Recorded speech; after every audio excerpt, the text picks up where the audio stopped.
Ok, aujourd'hui je suis grave heureux de vous retrouver parce qu'on va parler de l'album de Pop Smoke et parce que je suis pas tout seul. Première collab sur la chaîne, à savoir Wheezy et Blacks de Be Weed Radio, et je suis vraiment très heureux de les accueillir. Ils vont avoir l'occasion du coup de s'exprimer au cours de la vidéo et on va un petit peu débattre autour de l'album de Pop tout simplement. Et je pense que je vais commencer direct parce qu'il y a beaucoup de choses à dire. Étonnant, non?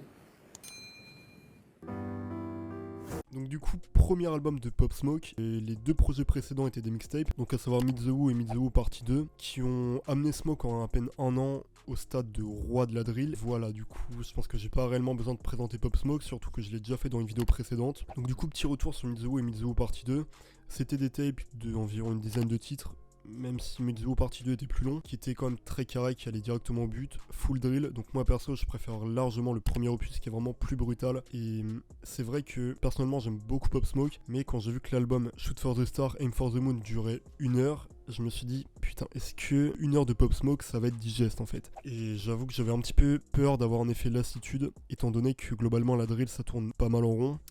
Du coup on est sur un projet d'1 heure pour 19 titres, produit chez Republic Records. Avant de rentrer un petit peu dans l'analyse, je dois quand même parler de quelques trucs parce que c'est vrai qu'on est sur un projet qui a été construit de manière très spéciale, étant donné que c'est un album posthume déjà. Et je dois quand même parler évidemment du scandale Virgil Abloh qui a sorti une cover complètement claquée et qui a été changée de dernière minute du coup pour cette cover là qui a été choisie par la mère de Pop Smoke, qui représente donc la fameuse rose argentée sur un fond noir. C'est très très sobre, très simple, très épuré, et perso c'est vraiment ce que j'aime, surtout pour un album posthume en fait. Je trouve que c'est vraiment une cover parfaite. Sinon il y avait ce fanart qui a pas mal tourné, honnêtement je le trouvais magnifique, donc peut-être qu'il serait utilisé pour la version deluxe, on sait jamais, mais c'est vrai que ça envoyait vraiment du lourd. Évidemment je dois rappeler quand même que Pop Smoke a été tué donc juste après le succès qu'il a pu connaître avec Meet the Who partie 2. À partir de là, énorme vague médiatique qui a participé à créer un véritable mythe autour de Pop Smoke. Attristé par cette affaire tragique, 50 compte bien honorer la mémoire de son poulain et a commencé à établir des contacts avec des tonnes d'artistes, donc notamment Lil Baby, Roddy Ricch, DaBaby, Quavo, Tyga. Tiger? Ok. Tiger? Roddy Rebels, Lil TJ, Swally ou encore Future, qui seront donc les featuring qu'on pourra retrouver sur cet album. Grâce à tout cet engouement en fait, Shoot for the Star, Aim for the Moon a enfin pu voir le jour, et on est donc là pour voir si Tonton 50 a bien managé le travail de son petit protégé.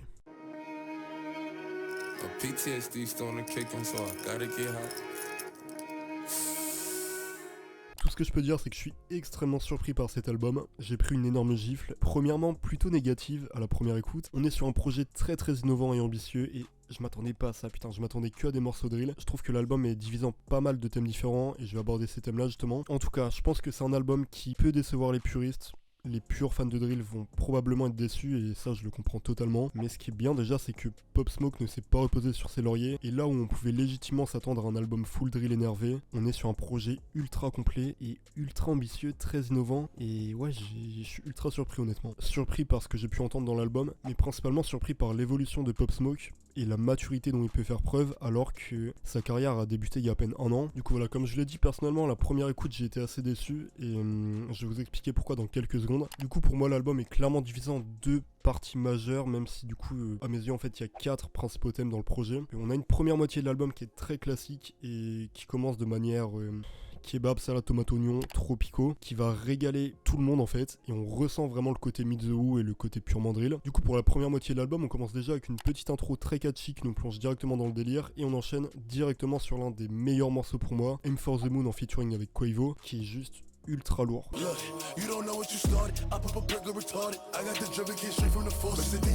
Et d'ailleurs au niveau des prods, on retrouve Ayo8 Melo qui avait fait toutes les prods sur Meet the Who. Les prods de Melo sont incroyables. Et à côté de ça, on a quand même des gros producteurs sur le projet, à savoir Cash Money, Bouddha, enfin on a vraiment du sale. Du coup, alors je vais peut-être en choquer plusieurs, mais moi c'est vrai que j'ai beaucoup de mal avec Quavo. Je trouve que c'est le pire de tous les Migos, et ça je vais me mettre des gens à dos, mais pour moi le top tier c'est vraiment Offset, Take Off, et j'ai vraiment du mal avec Quavo. Et c'est vrai que là retrouver 3 featuring avec Quavo sur l'album, quand j'ai vu la tracklist j'étais un petit peu en mode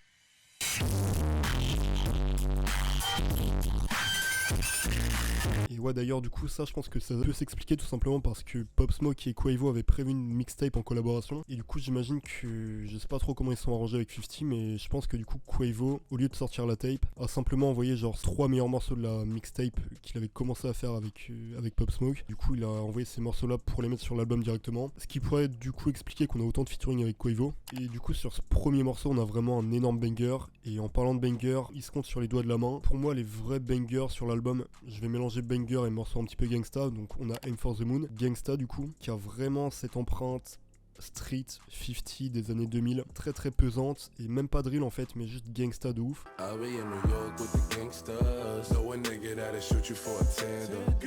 West Coast Shit en featuring avec Taiga, que j'ai pas validé pour le coup. Make It Rain du coup, qui était le single porteur de l'album, et Got It On Me, qui est mon morceau préféré, qui est juste mais...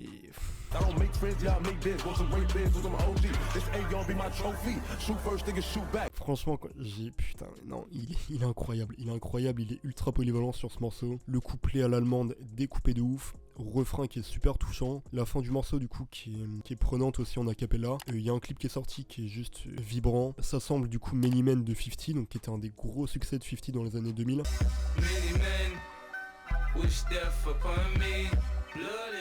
Et voilà, du coup, ces quelques morceaux pour moi, ça fait vraiment partie des morceaux gangsta. Et ouais, du coup, d'ailleurs, sur le morceau gangsta, bon bah, Pop Smoke va réaffirmer ce qu'il a pu évoquer dans les mixtapes précédentes et vraiment expliquer que sa street cred est réelle et totalement vérifiable. Tout ça, on le sait, c'est vérifiable de A à Z et démontré, quoi. Hein, et ouais, non, franchement, c'est de la frappe. Et du coup, le début du projet est vraiment très catchy. Mais du coup, à côté de tout ça, j'ai constaté une réelle ouverture vers le mainstream et une vraie volonté de sortir de la case de simple driller pour vraiment s'exprimer en tant qu'artiste en fait. On remarque ça du coup avec des sons graves commerciaux et qui pourraient clairement passer en radio, comme le feat avec DaBaby et Lil Baby que pour le coup j'ai été déçu honnêtement. Sur le papier pour moi, Pop Smoke, DaBaby, Lil Baby ça devait être un énorme banger et on est sur un truc très léger qui est pas mauvais mais qui est juste fade en fait. J'ai trouvé ça vraiment fade et ouais putain il y avait vraiment moyen de faire un truc colossal.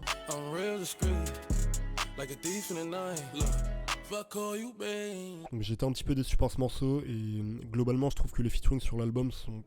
Bon après c'est souvent ça sur les trucs posthumes, mais c'est vrai que là j'ai trouvé que les featuring étaient un petit peu légers et pas spécialement adaptés, même si du coup on a quand même des très très gros noms, on a du Future, du DaBaby, du 50 Cent, mais ouais je trouve que globalement les featuring on voit que c'est du rafistolage, on voit que la majorité des couplets ont été reposés du coup par-dessus les refrains de Smoke, et ouais je trouve que ça manque un petit peu de saveur, mais attention il y a quand même des feats qui relèvent le niveau, comme The Woo du coup en feat avec 50 et Roddy Ricch, et c'était vraiment le morceau qui m'a hypé le plus en voyant la tracklist, un petit peu comme pour le feat du coup avec DaBaby et Lil Baby, j'ai trouvé que c'était un petit peu léger, mais le refrain est tellement entraînant, presque dansant en fait, et c'est vraiment super frais. Et enfin pour en finir avec le côté featuring, je tiens quand même à évoquer Snitching en featuring avec Quavo et Future, qui est grave marrant. Franchement le morceau est très très marrant. Du coup c'est un titre où ils vont dénoncer les snitch, et je pense que j'ai pas besoin de faire de dessin. Bon, je vous fais un petit dessin alors. Alors, regardez.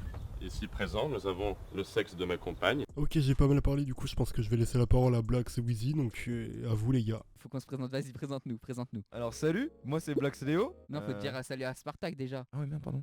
Salut Spartak. Bref, Bibi de radio, blablabla, il va nous présenter, t'inquiète. Et du coup, qu'est-ce que t'as pensé de l'album de Pop Smoke? Alors le nouvel album il est bien, même si dans ma story j'ai dit c'était bof. Non en vrai je l'ai écouté juste vite fait le matin, après je l'ai écouté plusieurs fois, il y a vraiment des sons qui bougent, il y a des sons de drill, genre surtout l'outro, et le remix de Many Men, tout le monde doit l'écouter. Et moi quand j'avais vu la tracklist, je pensais pas qu'il y serait parce que tu m'en as Bah parlé. oui mais je sais, mais c'était sûr qu'ils les avaient pas le sortir en mode Many Men remix genre, c'était sûr. Du coup t'es pas déçu? Tu trouves pas qu'il y avait des sons un peu en trop, genre le feat avec Karol G? Non même pas, non, parce qu'en fait même les sons doux c'est stylé, parce qu'en fait j'ai l'impression d'entendre 50 Cent quand il rappe. Ouais, tu sais que Karol G elle vient de Medellin.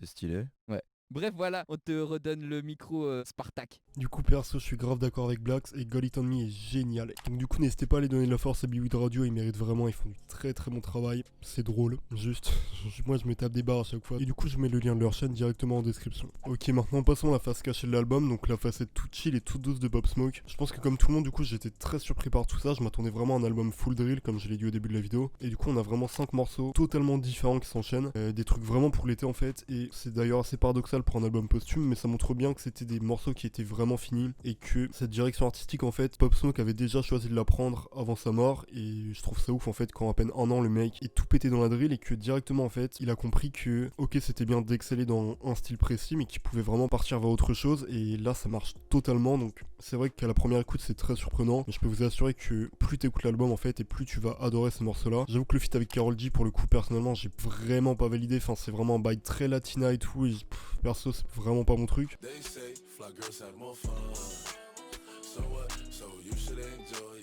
Et d'ailleurs ce feat là devait être avec Burna Boy à la base, et beaucoup de gens ont gueulé du coup parce que on devait avoir Burna Boy sur l'album, et il a été remplacé par cette meuf qui vient de Medellin du coup comme nous l'a dit Wheezy. On a Mood Swings du coup avec Lil TJ, ça devait être le pur morceau drill de l'album, et il a vraiment tout inversé en fait, enfin je trouve que de bout en bout l'album est ultra surprenant. Un de mes morceaux préférés aussi c'est What You Know About Love du coup.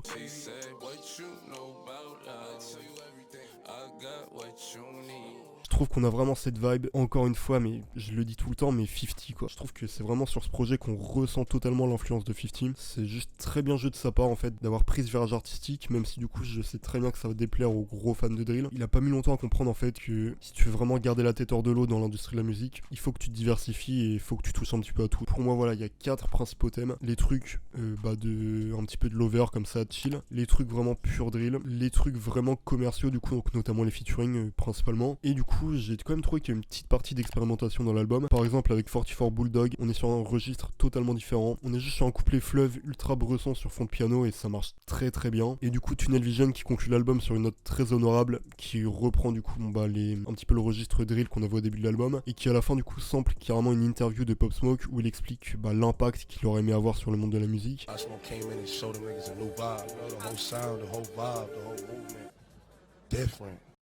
Avec Shoot for the Star, Aim for the Moon, Pop Smoke a su nous prouver qu'il était bien plus qu'un simple driller, mais un véritable artiste. Un artiste qui est parvenu à s'affirmer comme le représentant de la drill à l'échelle mondiale, mais aussi à repousser ses limites et sortir de sa zone de confort, tout ça en l'espace d'une carrière éclair de moins d'un an, pour nous proposer un mix complet et efficace étalé sur 19 morceaux. En bref, une évolution qui déplaira à beaucoup, mais une métamorphose artistique pleinement réussie à l'image de son inspiration de toujours, à savoir 50 Cent, qui avec une arrivée explosive dans le gangsta rap au début des années 2000, a toujours su évoluer avec son époque en proposant des morceaux beaucoup plus calmes par moments et même commerciaux, sans pour autant dénaturer son image et sa street cred. Pour moi, Pop Smoke a donc su faire ce que la grande majorité ne parviendront jamais à faire, se hisser au rang de leader d'un mouvement musical et tout de même prendre le risque d'innover afin d'évoluer musicalement. Et rien que pour ça, et même si l'album comporte quelques défauts, je pense qu'on peut remercier 50 du coup pour le travail d'encadrement qu'il a pu faire sur ce projet, et tout simplement pour ramener ce projet à terme, et évidemment être fier de Pop Smoke pour ce qu'il a pu accomplir. Voilà, c'est la fin de cette vidéo. C'était quand même assez long du coup parce que j'ai pas mal de trucs à dire, et même au niveau du contexte en fait j'avais quand même des trucs à expliquer. Je tiens vraiment à remercier